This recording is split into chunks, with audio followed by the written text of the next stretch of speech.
ब्लॅकलिस्टची यादी जी बीएमसीची आहे ती कोणी सिरियसली घ्यायची की नाही घ्यायची? कारण मागच्या वर्षी एक कॉन्ट्रॅक्टर ब्लॅकलिस्ट झालेत, ते ब्लॅकलिस्ट झालेत की नाही झालेत अजूनही पत्ता नाही.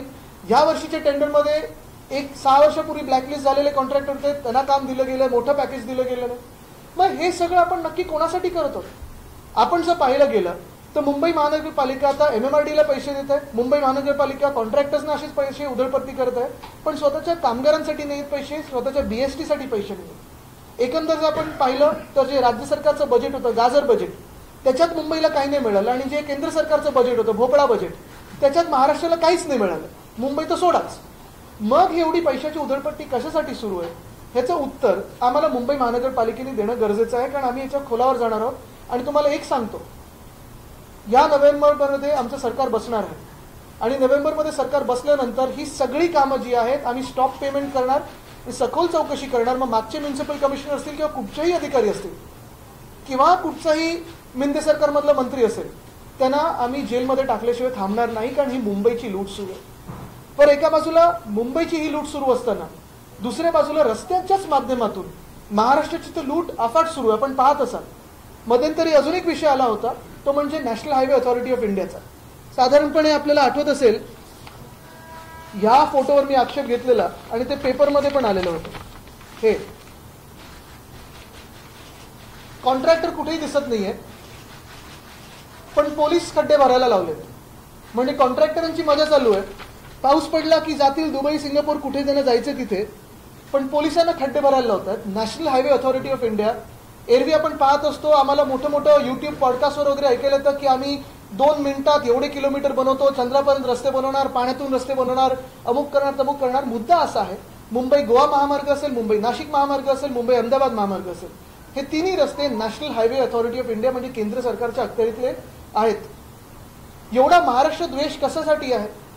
मागच्या वेळी देखील आमच्या चाकरमान्याने हा विषय काढला होता की गणपतीसाठी आम्ही जेव्हा गावी जातो, कोकणात जातो, तेव्हा खड्डेच खड्डेत, रस्ता दिसत नाहीये.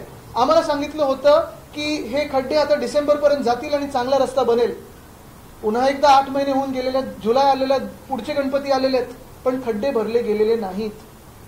आणि तिसरीकडे जसं NHAIचा हा गोंधळ सुरू आहे, मी गडकरी साहेबांना तर विनंतीच करेन की तुम्ही येऊन, खास करून हेलिकॉप्टर असेल किंवा रस्ता असेल, तुम्ही गाडीने तरी जाऊन पहा की किती खड्डे ह्या 3 महामार्गांवर पडलेले आहेत.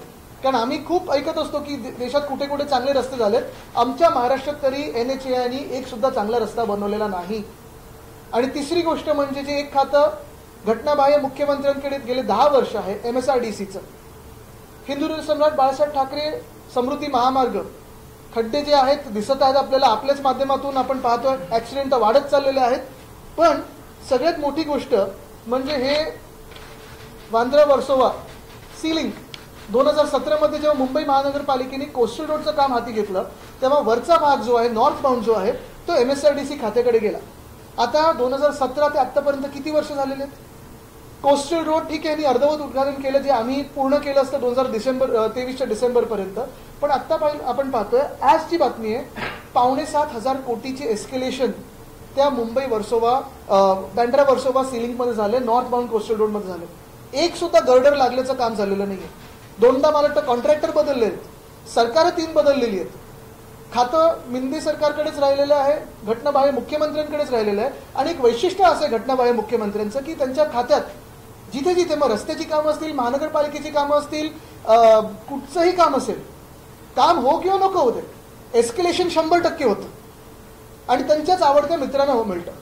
जसं नावडता महाराष्ट्र हे केंद्र सरकारच्या बजेटमध्ये होतं, तसं एक लाडका कॉन्ट्रॅक्टर हे स्कीम आता आपण पाहतोय गेले 2 वर्ष सुरू आहे. ही महाराष्ट्राची लूट चाललेली आहे. आणि मी तुम्हाला शब्द देतोय की येणारं सरकार आमचं आहे, महाविकास आघाडीचं आहे, आणि आमचं सरकार आल्यानंतर हे सगळे भ्रष्ट कॉन्ट्रॅक्टर असतील, सगळे अधिकारी असतील, कोणी मंत्री असेल, त्यांना आम्ही जेलमध्ये टाकल्याशिवाय राहणार नाही.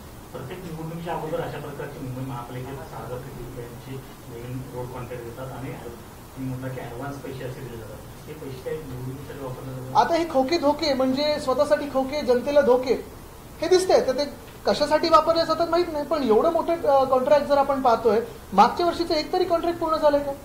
मग कोणतरी भाजपचं बोलतं की नाही नाही हे कॉन्ट्रॅक्ट रद्द झालं पाहिजे, आम्ही कोर्टात जाऊ, तेवढं जाऊ. एवढं नाटक करण्यापेक्षा पक्षाचा पाठिंबा काढून घ्या मिंदे सरकारमधून. जसं तुम्ही महामार्गात सांगितलं, मुख्यमंत्रीपदी आल्यानंतर मुख्यमंत्र्यांनी सांगितलं की मुंबई ही 2 वर्षात खड्डेमुक्त करणार. पण आता आपण परिस्थिती बघतो की वेगवेगळ्या मार्गावर खड्डे पाहायला मिळतात. नाही, काल मला वाटतं 1-2 ट्विटर हँडल्सनी पण ट्विट केलेलं आहे. मला वाटतं त्याच्यात आलंय सगळीकडे की नवीन झालेल्या रस्त्यांवर देखील आता खड्डे पडायला लागले. तुम्ही कोस्टल रोडचं बघा ना, तो 1-2 कनेक्टर्स आहेत हाजी अलीचं तिथे देखील ते डांबर आता निघायला लागलेलं आहे. टर्मिनल 1 ला जोडणारा जो नवीन तो रस्ता तुम्हाला आठवत असेल, टर्मिनल 1चा पूल जो आहे 3 महिने बंद ठेवलेला. मग मी 2दा ट्विट केल्यानंतर त्यांना उघडायला लागला, कारण त्यांच्याकडे व्हीआयपी कडे वेळच नव्हता उद्घाटन करायला. परत खड्डा पडला. ते मला वाटतं MMRDAचं काम आहे. आणखी एक मुद्दा राष्ट्रीय समित कदम वेळा संदर्भात नाही, मी त्याच्यात जाणार नाही. बघा, नाही कृष्णजी, मी याच्यात जाणार नाही, कारण आज जो महत्वाचा विषय आहे तुम्ही पहा, ह्याच्यात कुठेही राजकीय विषय नाहीये. हा विषय प्रत्येकाशी निगडीत आहे, तुमच्या आमच्याशी निगडीत आहे. तुम्ही कुठच्याही पक्षाचे मतदार असाल, करदाते तर आहात. महाराष्ट्र म्हणून आपण सगळ्यात जास्ती कर भरत आहोत. मग आपल्याला केंद्रीय मंत्रालयाकडून म्हणजे NHAI कडून, ministry of road transport and highways कडून, MSRDC कडून किंवा मुंबई महानगरपालिकेकडून एवढे बेकार रस्ते का मिळत आहेत. आणि जेव्हा आम्हाला सांगितलं जातं किंवा आम्ही 2 वर्षात खड्डेमुक्त करू, अमुक करू, तमुक करू, ठाण्याच्या किती खड्ड्याचं तर लोकांसमोर यायला लागले, तिकडच्या फ्लायओव्हरचं किती बेकार लोकांसमोर यायला लागलेलं. हिंदी में जाना चाहेंगे. आज जो आपने प्रेस कॉन्फ्रेंस लिया है, पॉटहोल समेत जो है हाईवेज के जो कंस्ट्रक्शन है और ये जो सीलिंग का इश्यू है, आपने काफी सारे मुद्दे उठाए हैं. बिल्कुल. क्या कहना चाह रहे थे? आज हम 3 मुद्दे अहम उठा रहे हैं. पहली बात तो यही है कि BMC मुंबई महानगरपालिका पिछले 2 सालों से चुनाव नहीं हुआ. 2021-22 के जो काम थे वो स्लो डाउन कर दिए मिंदे सरकार ने. जो 22 में टेंडर्स निकलने वाले थे, उनके कॉन्ट्रैक्टर दोस्तों को पसंद ही नहीं आया, तो वो रद्द कर दिए थे. फिर 23 में 15 जनवरी 2023 को मैंने पत्रकार परिषद ली थी और आप ही के माध्यम से जनता के सामने ये एक मेगा स्कैम एक्सपोज किया था. 18 जनवरी 2023 को खुद PM साहब आए थे, उन्होंने भूमि पूजन किया. लेकिन वो 5 पैकेज में से एक पैकेज ऐसा है जहां कॉन्ट्रैक्टर भाग गया है.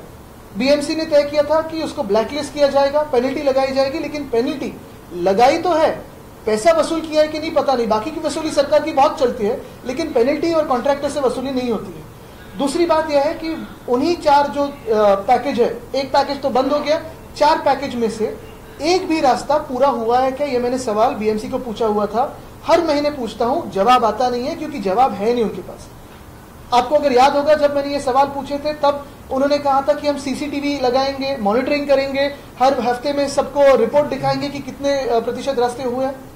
रास्तों के तो पता नहीं, लेकिन खोखे और धोखे बहुत सारे मिले हैं इस मुंबई को और महाराष्ट्र को. वैसे ही इस साल पिछले साल की तरह ही 6000 करोड़ का दूसरा टेंडर निकाला गया है.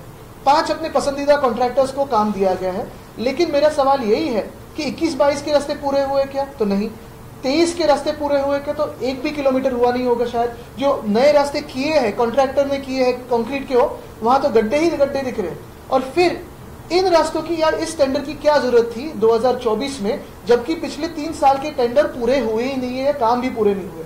अभी जब इतनी भारी संख्या में आप काम निकालते हो किसी भी शहर का, आज अगर हमारे शहर की स्थिति देखें तो हर जगह गड्ढे हैं, पानी भर रहा है, नए फ्लडिंग स्पॉट्स आए हैं, डिवाइडर्स डैमेज्ड है, रास्तों की क्वालिटी बहुत खराब हुई है. और जो केओस दिख रहा है, 15 लगभग म्यूनिसिपल कॉर्पोरेशन में वार्ड ऑफिसर